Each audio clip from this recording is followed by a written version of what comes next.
Bismillahirrahmanirrahim.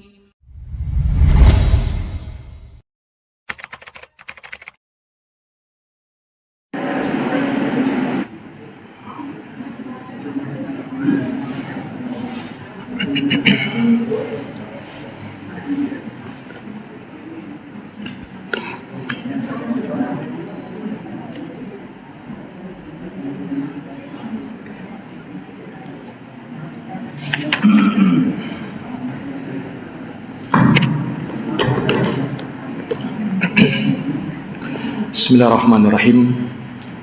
Assalamualaikum warahmatullahi wabarakatuh.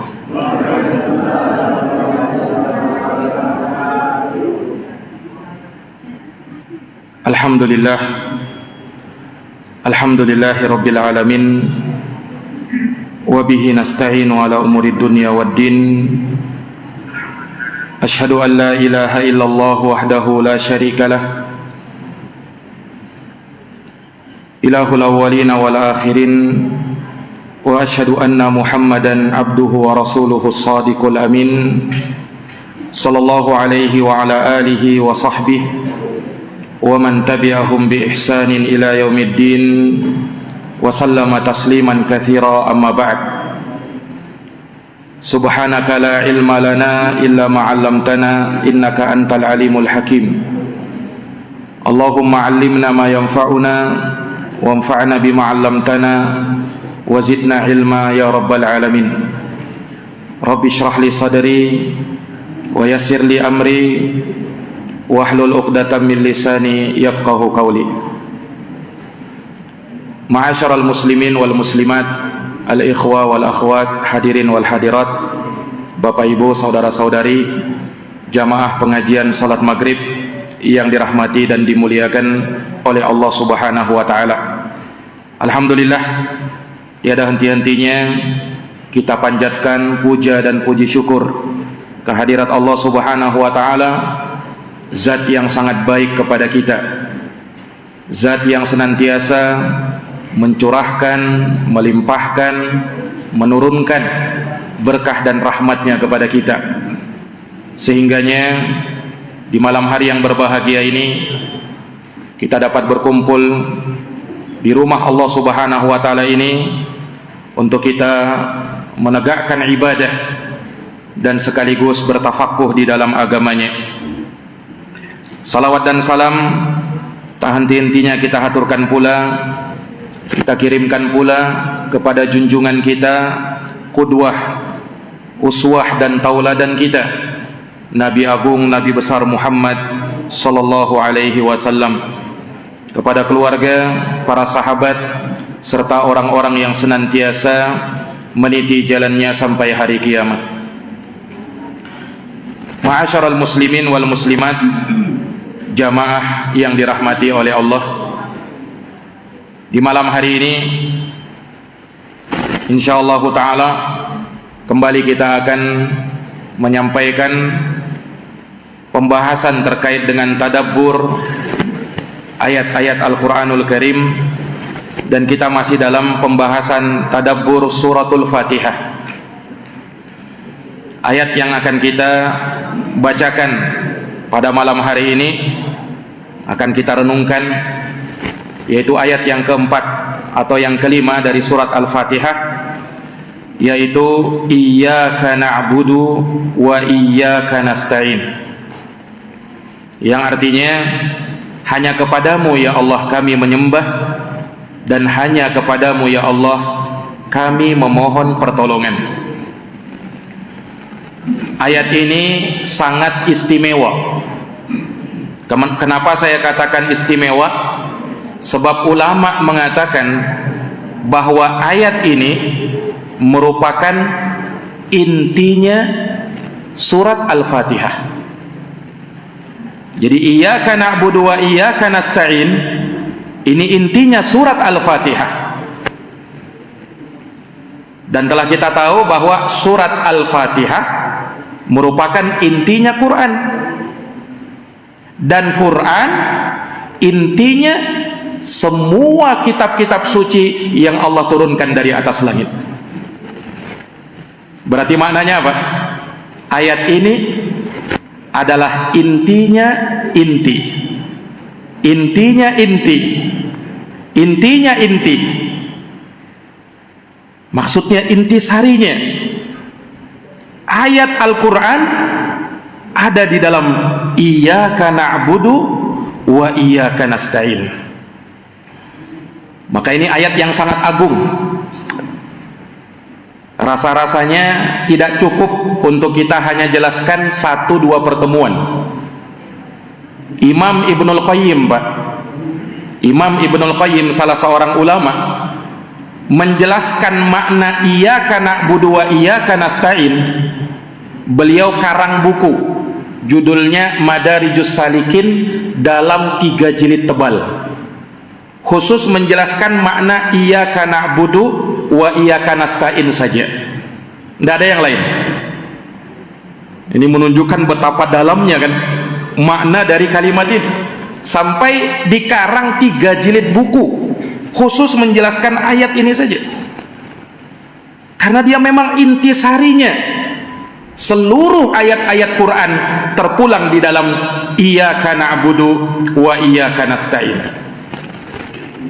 Para jamaah yang dirahmati dan dimuliakan oleh Allah, maka bisa kita simpulkan pula bahwa intisari syariat, ajaran semua agama, itu pun termuat di dalam kalimat yang agung ini, ayat yang sangat mulia ini, iyyaka na'budu wa iyyaka nasta'in.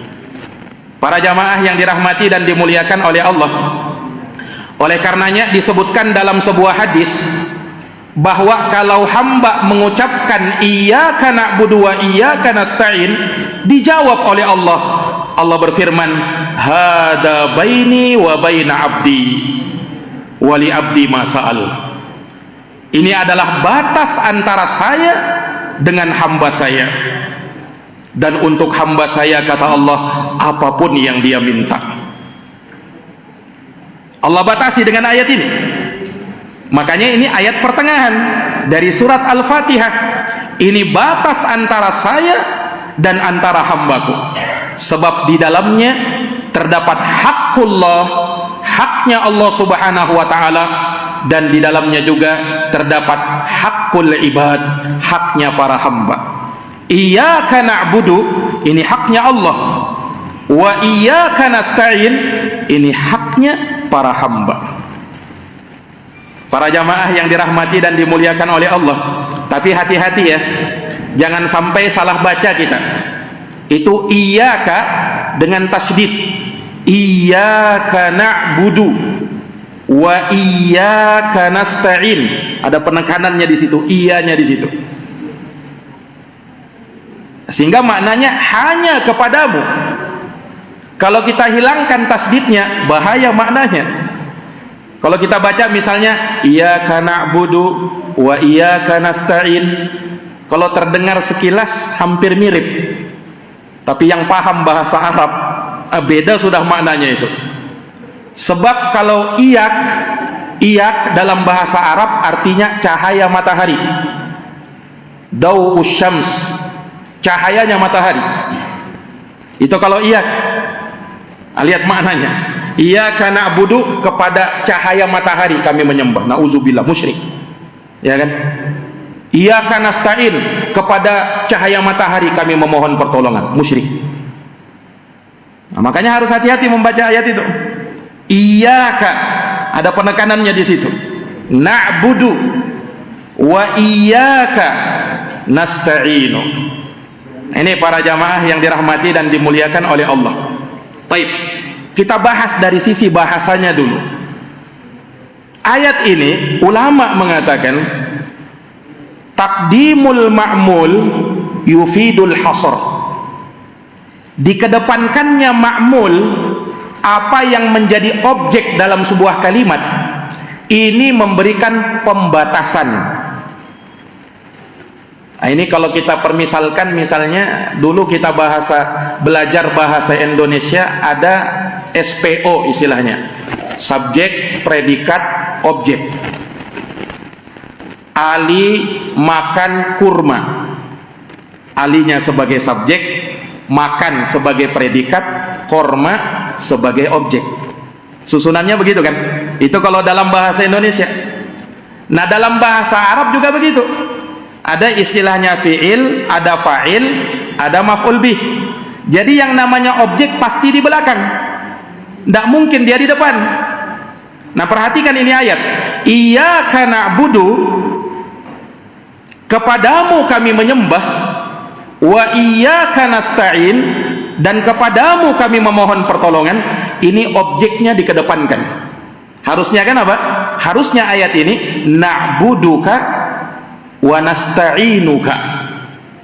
Na'buduka wa nasta'inuka. Harusnya begitu. Nah, itu baru sesuai dengan susunan subjek, predikat, objek. Na'buduka, kaknya itu harusnya di depan, di belakang. Hanya kepadamu, kami menyembah kepadamu, wa nasta'inuka, dan kami memohon pertolongan kepadamu. Tapi di ayat ini justru dibalik. Objeknya dikedepankan. Iyyaka na'budu wa iyyaka nasta'inu. Nah, ulama mengatakan kalau dalam kaedah bahasa Arab dikedepankannya objek yang harusnya diakhirkan, ini memberikan faedah pembatasan. Apa maknanya? Hanya kepadamu ya Allah kami menyembah, dan hanya kepadamu ya Allah kami memohon pertolongan. Dari mana kata hanya itu? Dari mana kata hanya itu? Dari dikedepankannya objek tadi. Kalau na'buduka, kami menyembah kepadamu, tidak ada pengkhususan. Tapi kalau iyyaka na'budu, hanya kepadamu ya Allah, artinya apa? Tidak kepada selainmu. Ini melahirkan tauhid, pemurnian ibadah hanya kepada Allah Subhanahu wa taala, tidak kepada selain Allah. Makanya ulama ketika membaca ayat ini mereka tafsirkan la na'budu illa iyyak wa la natawakkalu illa 'alaika wa la nasta'inu illa bika. Ya Allah, kami tidak akan menyembah kecuali hanya kepadamu. Ya Allah, kami tidak memohon pertolongan kecuali hanya kepadamu.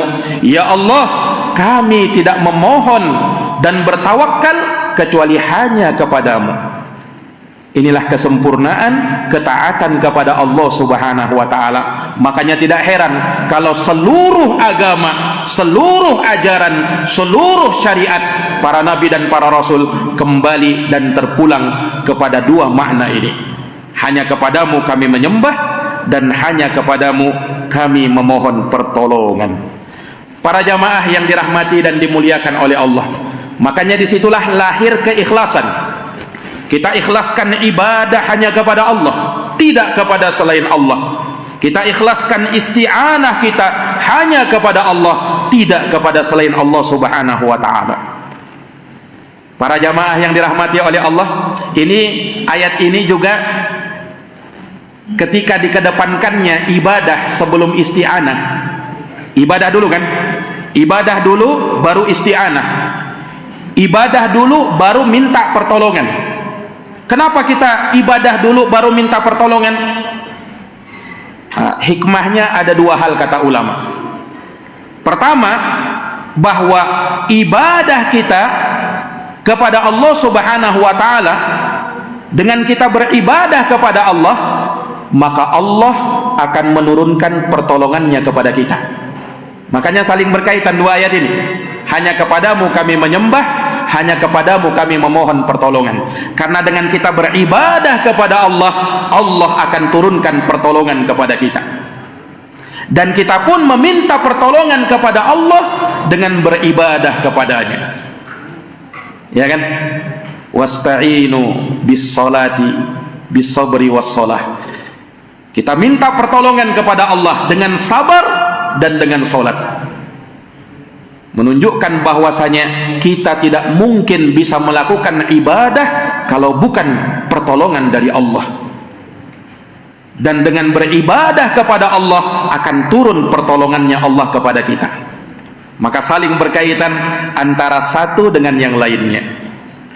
Para jamaah yang dirahmati oleh Allah, sekalipun ibadah itu dia merupakan goyah, dia merupakan tujuan, sementara isti'anah dia wasilah, dia sarana yang bisa menyampaikan kita kepada tujuan, yaitu ibadah kepada Allah. Dan di sini juga menunjukkan bahwa isti'anah itu ibadah yang hebat, ibadah yang mulia. Sebab kita paham isti'anah pun ibadah, sehingga bagian dari kalimat iyyaka na'budu, ya kan?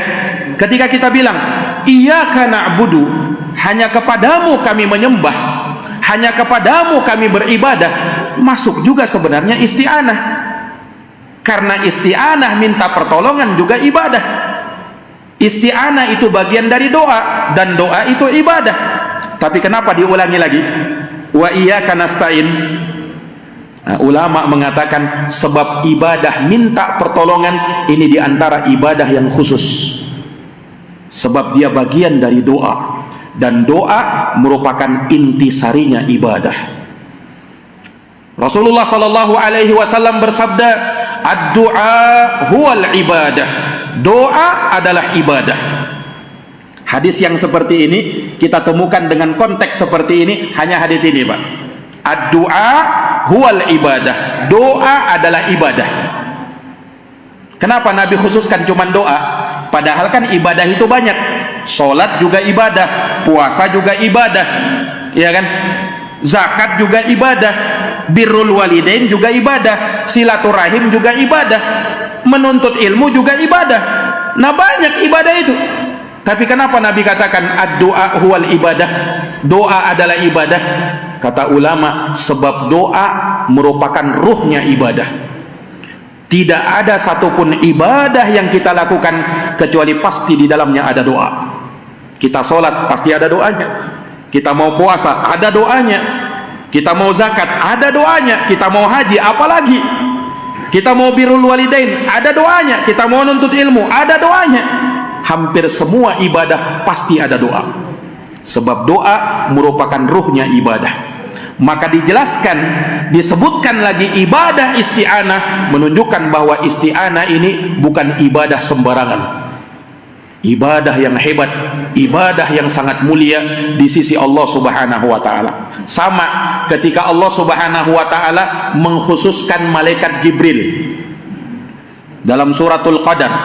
Allah Subhanahu wa taala berfirman, tanazzalul malaikatu warruhu fiha biizni rabbihim min kulli amr. Di malam itu, kata Allah, di malam Lailatul Qadar akan turun para malaikat, warruh, dan roh juga turun. Ruh di sini kata ulama tafsir malaikat Jibril. Turun para malaikat dan malaikat Jibril juga turun. Kenapa disebutkan malaikat Jibril? Padahal kan sudah cukup kalau dikatakan turun pada malam itu para malaikat. Sebab kalau disebutkan para malaikat, Jibril juga masuk di situ. Tapi kenapa disebutkan lagi malaikat Jibril? Ulama mengatakan sebab Jibril bukan malaikat sembarangan. Malaikat termulia dari semua malaikat yang ada adalah malaikat Jibril alaihis salam. Ini para jamaah yang dirahmati oleh Allah, sama dengan ayat ini. Ketika disebutkan lagi ibadah isti'anah, setelah penyebutan ibadah secara umum, iyyaka na'budu, hanya kepadamu kami menyembah, hanya kepadamu kami beribadah. Sebenarnya masuk juga di situ, hanya kepadamu kami mohon pertolongan. Tapi diulangi lagi, wa iyyaka nasta'in. Ini menunjukkan bahwa isti'anah, ibadah minta pertolongan, adalah ibadah yang sangat mulia di sisi Allah Subhanahu wa ta'ala. Para jamaah yang dirahmati dan dimuliakan oleh Allah Subhanahu wa ta'ala, ini dari makna yang pertama, bahwa dengan ibadah kepada Allah, ya, kita akan mendapatkan pertolongan dari Allah. Dan kita meminta pertolongan kepada Allah supaya beribadah dengan benar kepadanya.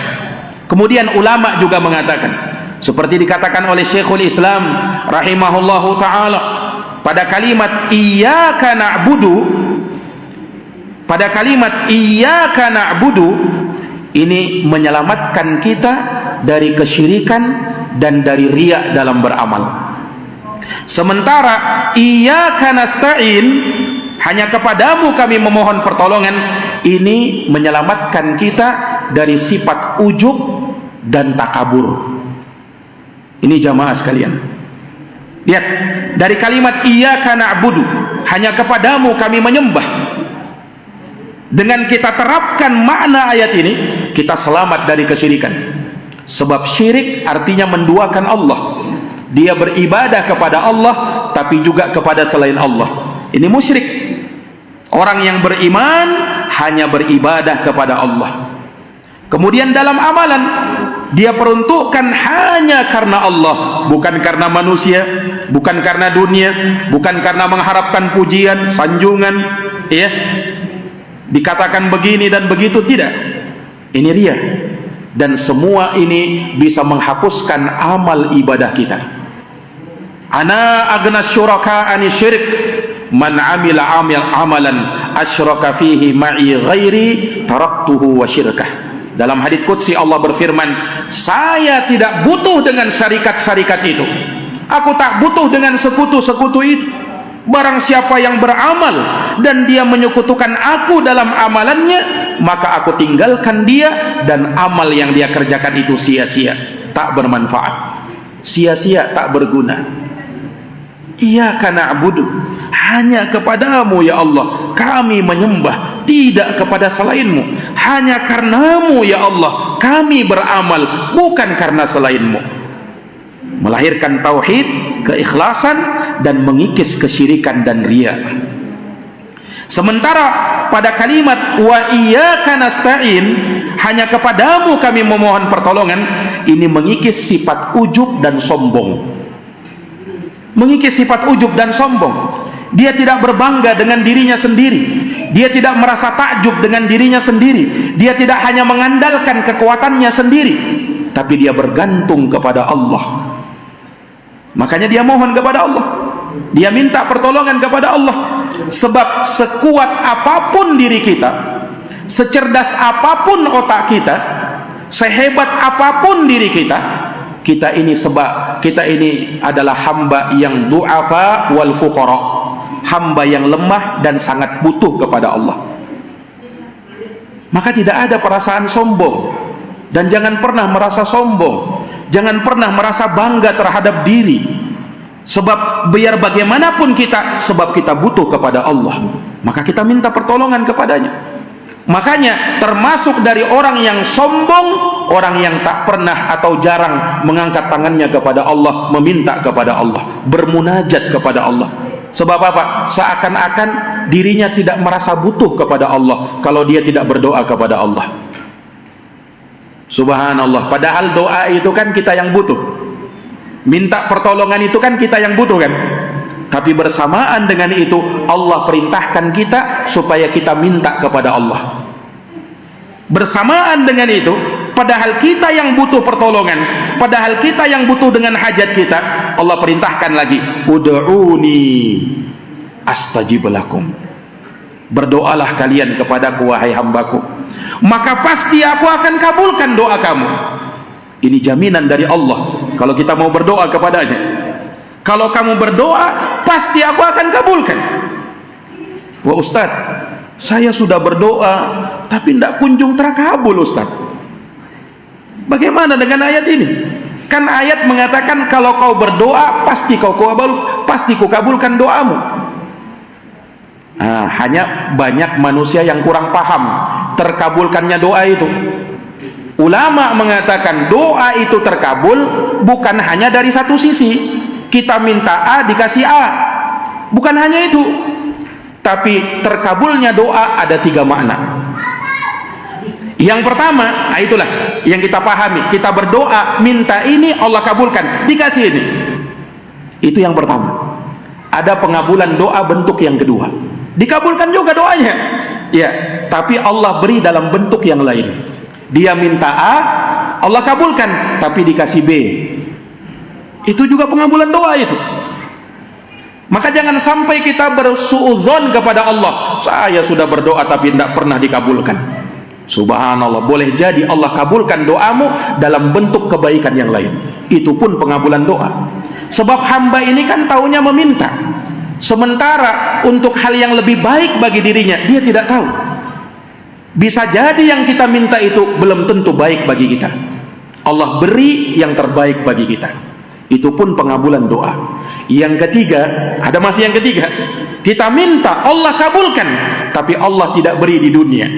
Allah simpan, Allah beri nanti di akhirat. Dan pemberian di akhirat jauh lebih baik daripada pemberian di dunia. Inilah yang kita kadang tidak sadar. Para jamaah yang dirahmati oleh Allah, ud'uni, berdoalah kepadaku, astajib lakum, pasti aku akan kabulkan doa kalian. Bermunajat kepadaku. Dan ingat, doa itu jangan kita itu mau terburu-buru dalam berdoa. Ya Allah, kabulkan doa saya besok ya Allah, kabulkan doa saya 1 jam lagi ya Allah. Terlalu terburu-buru. Nabi Musa Pak, Nabi ini bersama saudaranya Nabi Harun berdoa kepada Allah supaya Fir'aun dibinasakan. Disebutkan dalam Quran bahwa Nabi Musa berdoa diaminkan oleh saudaranya Nabi Harun. Nabi yang berdoa diaminkan oleh Nabi lagi. Nabi ini, dan Allah katakan fastajaba, Allah kabulkan doa mereka. Tahu Pak berapa lama ketika Nabi Musa dan Nabi Harun berdoa kemudian Allah kabulkan? Dibinasakan Fir'aun. Setelah doa itu kapan? 40 tahun baru dikabulkan, baru binasa Fir'aun. Subhanallah. Nah kita ini mau berdoa mintanya besok dikabulkan. Terburu-buru dalam berdoa, terburu-buru dalam meminta dikabulkannya doa. Karena belum tentu apa yang kita minta itu langsung dikabulkan itu baik bagi diri kita. Karena segala sesuatu itu melalui proses. Ada prosesnya dulu. Nah, bertahap. Disitulah yang membuat orang semakin dewasa, semakin terpelajar. Iya, dia menghadapi kejadian ini dan itu. Oh ternyata ini dia pelajari satu persatu. Dan disitulah terdapat hikmah-hikmah di dalam kehidupan. Ini para jamaah yang dirahmati dan dimuliakan oleh Allah Subhanahu wa taala. Iya. Maka kita meminta pertolongan kepada Allah Subhanahu wa taala karena sekali lagi kita sangat butuh kepada Allah. Iya. Kita tidak minta pertolongan kepada makhluk sebab makhluk juga lemah, makhluk juga butuh kepada Allah Subhanahu wa taala. Makanya tidak boleh minta pertolongan kepada makhluk kecuali pada perkara-perkara yang memang sifatnya ta'awun. Nah, disebutkan juga kan dalam Quran itu, wa ta'awanu 'alal birri wat taqwa. Tolong menolonglah kamu dalam kebaikan dan ketakwaan. Jadi kalau ada saudara yang susah, bantu dia, tolong dia. Dan Nabi SAW bersabda, wa tu'inur rajul fi dabatihi. Kamu bantu saudaramu, ya, fatahmiluhu 'alaiha aw tarfa'u lahu 'alaiha mata'ahu shadaqah. Ketika kau bantu dia mengangkatkan barang-barangnya, maka itu terhitung sedekah, itu terhitung ibadah. Nah, kalau minta pertolongan semacam ini itu boleh karena memang makhluk dia mampu melakukannya. Tapi kalau minta pertolongan kepada orang yang sudah mati, yang tidak hadir di depan kita, minta pertolongan kepada dia, ini syirik kepada Allah. Sebab isti'anah yang seperti ini, minta pertolongan yang seperti itu hanya diserahkan kepada Allah, itu ibadah. Makanya Rasulullah bersabda kepada sahabat Ibnu Abbas, Rasulullah menyatakan kepada Ibnu Abbas, ya gulam, inni u'allimuka kalimat, wahai anakku, ku ajarkan kepadamu beberapa kalimat, pegang ini baik-baik. Idza sa'alta fas'alillah, kalau kau minta kepada Allah. Wa idza sta'anta fasta'in billah, kalau kau memohon pertolongan, mohon hanya kepada Allah. Ini diajarkan oleh Nabi kepada sahabat Ibnu Abbas yang ketika itu masih anak-anak. Diajarkan oleh Nabi tauhid supaya jangan meminta kecuali hanya kepada Allah. Ajarkan kepada anak-anak kita, Pak. Ketika kita berikan kepada mereka uang jajan misalnya, iya, tanyakan kepada mereka, nak, ini rezeki dari mana ini, nak? Dari Allah Subhanahu wa ta'ala. Ajarkan mereka hal-hal yang masuk di akalnya dulu, hal-hal yang bisa dia pahami dulu. Itu pengajaran di dalam Islam. Anak itu dididik semenjak dini, tentunya dengan pendidikan sesuai dengan taraf dan tingkatan umurnya. Para jamaah yang dirahmati dan dimuliakan oleh Allah Subhanahu wa taala. Maka sekali lagi dalam kalimat ini mengikis sifat kesombongan. Tidak boleh orang sombong di dunia ini. Apa yang mau kita sombongkan sementara kita tercipta hanya dari setetes air? Kita tercipta hanya dari setetes air yang orang merasa jijik kalau nempel di pakaiannya. Iya kan? Itu kita tercipta dari situ. Tercipta dari air yang hina. Kemudian Allah Subhanahu wa taala bentuk fisik kita dari dalam kandungan ibu kita, disempurnakan penciptaannya. Kemudian setelahnya tiba waktunya dia lahir, maka lahirlah kita dalam keadaan kita tidak membawa apa-apa, tidak ada sehelai benang pun yang menyelimuti badan kita. Kita tidak punya pengetahuan apa-apa. Kemudian apa? Kita terus berkembang dan berkembang, akhirnya bisa ini, bisa itu. Semuanya dari Allah Subhanahu wa taala, semuanya dari pertolongan Allah. Kalau bukan Allah, maka kita tidak bisa apa-apa. Terus kita pun mau jadi orang sombong. Apa yang mau kita sombongkan? Para jamaah yang dirahmati dan dimuliakan oleh Allah, maka betul-betul kita hanya meminta pertolongan kepada Allah agar semua kesombongan, semua rasa ujub dan bangga diri terkikis dalam diri kita. Jangan pernah ada kesombongan pada diri kita, sebab syarat masuk surga tak boleh orang sombong. Orang sombong tak akan pernah masuk surga. Kata Nabi sallallahu alaihi wasallam, la yadkhulul jannata man kana fi qalbihi misqala darratin min kibr. Tidak masuk surga, kata Nabi, orang yang di dalam hatinya terdapat penyakit sombong walau hanya sebesar biji sawi. Walau hanya sebesar biji sawi, tak masuk surga, kata Nabi sallallahu alaihi wasallam. Terus sombong itu apa ya Rasulullah? Al-kibru batarul haq wa ghamtun nas. Nabi mendefinisikan sombong itu dua, kata Nabi. Sombong itu dua. Apa itu? Menolak kebenaran dan merendahkan orang lain. Jadi orang yang menolak kebenaran itu sombong juga itu. Nah, sudah dibacakan kepadanya Quran, dibacakan kepadanya hadis, dalilnya begini, hukumnya seperti ini. Sombong dia, saya tidak mau terima itu. Subhanallah, ini sombong ini. Tak masuk surga kalau seperti itu. Dan merendahkan orang lain.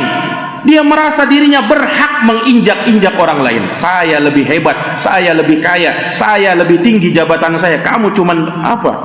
Subhanallah, inilah sifatnya Fir'aun, Pak. Fir'aun sombong dengan kekuasaannya. Iya, sombong dengan kekuasaannya. Dia merasa dirinya berhak menginjak-injak Bani Israel. Zolim Fir'aun itu karena kesombongannya. Nauzubillahi min dzalik. Para jamaah yang dirahmati dan dimuliakan oleh Allah Subhanahu wa taala, maka kita dalam semua urusan kita, dalam semua perkara kita, hendaknya kita sandarkan kepada Allah. Makanya dari situ lahirlah at-tawakkul ilallah. At-tawakkul alallah, bertawakal hanya kepada Allah. Tawakal itu apa? Tawakal itu kata ulama, dia bersandar penuh kepada Allah sambil menempuh sebab-sebab yang disyariatkan. Setelah dapat, jangan melihat kepada sebab. Jadi rukun tawakal ada 3. Yang pertama, bersandar penuh hatinya kepada Allah. Itu sandaran, itu yang pertama. Tapi tidak cukup sampai di sini ya. Tidak cukup sampai di sini. Tawakal itu bukan hanya bersandar kepada Allah, tempuh sebab-sebabnya. Tempuh sebab-sebabnya. Kita mau dapat rezeki, cari. Nah, rezeki tersebut dengan bekerja, dengan berusaha, ya, itu sebabnya. Tidak mungkin kita cuma duduk di masjid kemudian datang rezeki. Ini tawakal yang salah ini. Sudahlah, saya tawakal aja kepada Allah. Kalau memang ada rezeki, rezeki itu sudah datang kepada saya itu. Nah, sudah saya diam aja di masjid. Oh, tidak menempuh sebab. Iya, harus menempuh sebab. Itu juga bagian dari tawakal. Rukun yang ketiga jangan dilupa. Kalau sudah dapat, jangan melihat kepada sebab. Oh, memang karena perusahaan tempat saya bekerja itu hebat. Kalau bukan karena itu, saya tidak akan dapat rezeki. Ini salah lagi tawakalnya ini. Harusnya melihat kepada Allah. Allah yang mudahkan saya. Itu cuman sebab. Iya, sementara yang memberi rezeki kepada saya Allah Subhanahu wa taala. Ketika dia sakit, berobat, menempuh sebab namanya. Setelah dia sembuh, jangan dia bilang karena obat ini, kalau tidak ada mati saya. Ini tawakal yang salah ini. Bukan obat yang menyembuhkan kamu. Obat cuma sebab, karena betapa banyak orang yang makan obat tak kunjung sembuh. Karena yang menyembuhkan adalah Allah Subhanahu wa taala. Itulah tawakal yang benar. Ini para jamaah yang dirahmati dan dimuliakan oleh Allah. Tawakkal 'ala Allah, hanya bertawakal kepada Allah. Makanya semua para nabi dan para rasul ketika diperintahkan oleh Allah Subhanahu wa taala untuk beribadah dan menegakkan agama ini melalui proses. Nabi sallallahu alaihi wasallam itu beliau tidak langsung mendapatkan kemenangan langsung sekejap mata, enggak.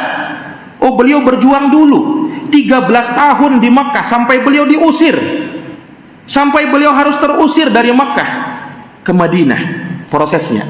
Padahal mampu tidak Allah Subhanahu wa taala langsung memenangkan nabinya tanpa melalui jihad, tanpa melalui proses perang? Mampu kan?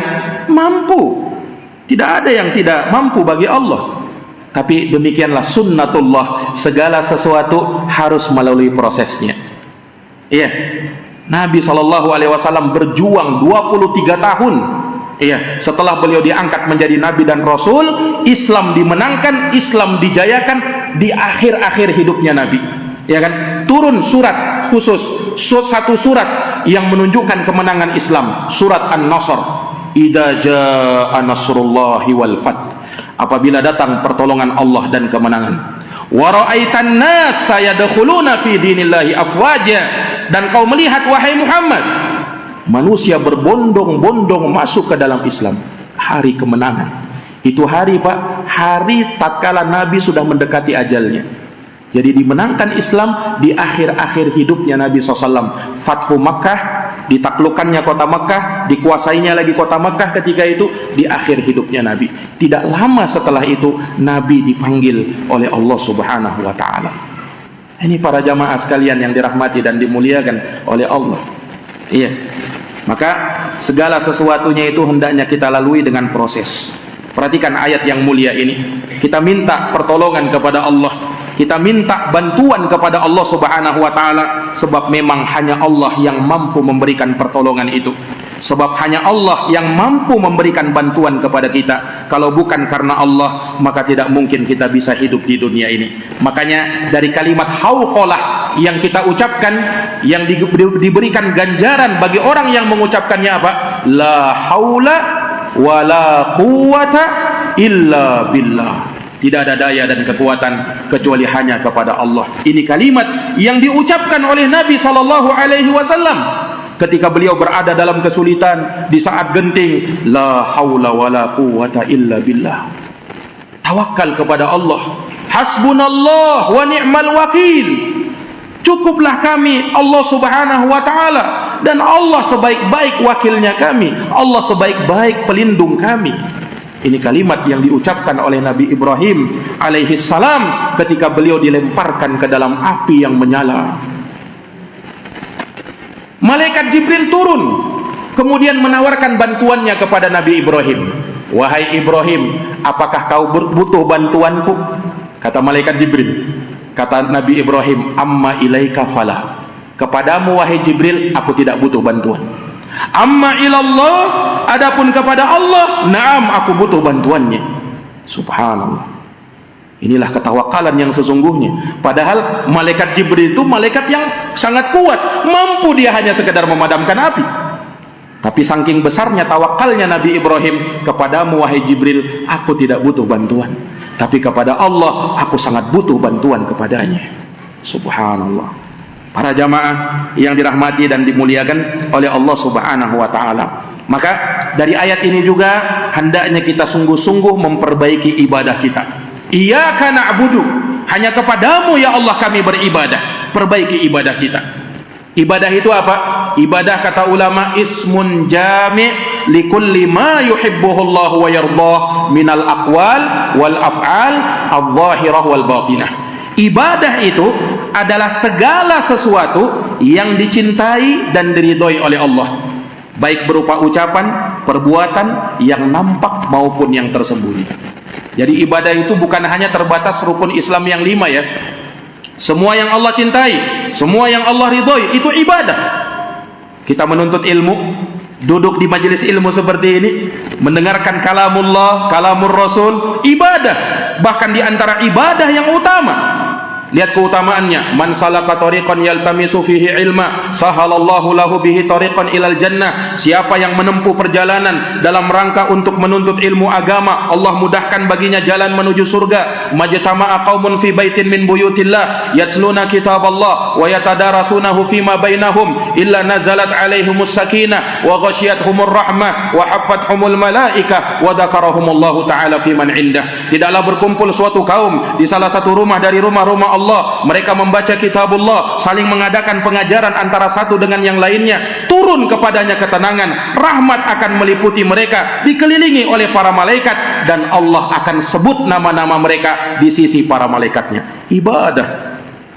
Bahkan menuntut ilmu agama di masa-masa sekarang ini, kata ulama, termasuk dari jihad, termasuk dari jihad fi sabilillah. Iya, karena dengannya kita bisa menjadi lebih baik.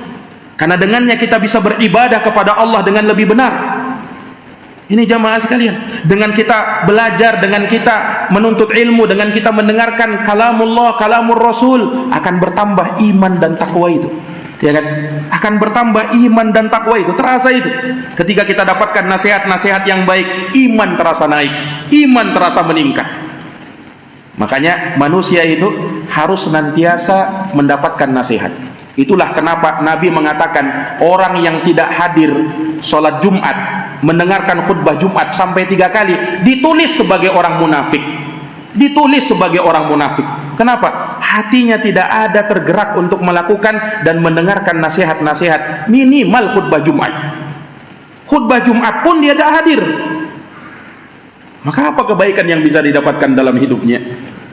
Makanya Nabi katakan munafik. Akan terjangkiti di dalam hatinya sifat kemunafikan. Na'udzubillahi min dzalik.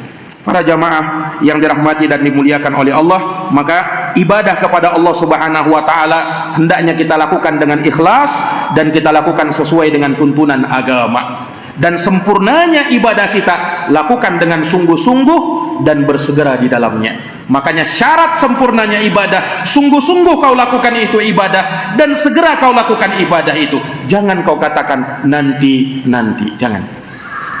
jangan kau katakan nanti. Iyyaka wat taswib, kata Imam Hasan Al-Basri. Hati-hati kamu dari menunda-nunda amalan. Fa innaka biyaumika, karena kesempatanmu adalah hari ini, wa ghadan, adapun besok belum tentu kesempatan yang sama datang. Karena umur tidak ada yang tahu, Pak. Umur tidak ada yang tahu. Ya, kita ternyata nauzubillah datang kemudian pulang, kau tahu ditabrak meninggal, nauzubillah min dzalik. Kita meminta pertolongan kepada Allah keselamatan agar ditutup dengan apa? Husnul khatimah. Betapa indahnya ketika kita meninggal dalam keadaan kita sujud kepada Allah. Betapa indahnya kematian seperti itu. Betapa indahnya ketika kita dijemput, dipanggil oleh Allah dalam keadaan kita beribadah kepada Allah. Betapa sengsaranya orang yang mati dalam keadaan dia menenggak minuman-minuman khamr. Auzubillah. Betapa sengsaranya, betapa celakanya dia meninggal dalam keadaan dia sedang main judi. Auzubillah min dzalik. Itu su'ul khatimah, penutupan yang sangat buruk. Maka jamaah yang dirahmati dan dimuliakan oleh Allah, hubungan ayat ini dengan ayat-ayat sebelumnya, ya. Ayat sebelumnya kan alhamdulillahirabbil alamin, arrahmanir rahim, maliki yaumiddin. Ini melahirkan mahabbah, kecintaan, roja, harapan, al-khauf, rasa takut. Nah, iyyaka na'budu wa iyyaka nasta'in, hanya kepadamu kami menyembah, hanya kepadamu kami mohon pertolongan. Sebab ibadah, pertolongan, minta pertolongan tidak akan benar kecuali dasarnya karena cinta, kecuali dasarnya karena harap, kecuali dasarnya karena takut. Orang yang beribadah cuman karena dasar cinta, kurang ibadahnya. Bukan hanya karena cinta kita beribadah, tapi cinta disertai dengan takut. Itulah ibadahnya orang yang beriman. Raghabau wa rahaba. Dia mengharap dan cemas kepada Allah. Ini para jamaah yang dirahmati oleh Allah. Beribadah bukan hanya dasar karena takut kepada Allah, bukan karena itu. Bukan hanya karena itu. Sebab kalau karena itu nanti melahirkan bibit-bibit khawarij teroris. Cuman takut saja dia, akhirnya bersifat gulu, berlebih-lebihan, tidak ada harapannya. Semua kaum muslimin yang melakukan dosa besar dikafir-kafirkannya. Ini khawarij, bahaya, karena terlalu rasa takutnya kepada Allah besar tapi tidak ada harapan. Nah, dan salah juga kalau cuman harapan tanpa rasa takut. Inilah ibadahnya orang-orang murjiah, yang dia cuman berharap, oh, Allah itu maha pengampun, tidak masalah kita berbuat dosa, Allah itu maha pengampun kok, Allah itu maha. Akhirnya terhadap maksiat dia bergampangan, terhadap dosa dia bergampangan. Ini ibadatul murjiah.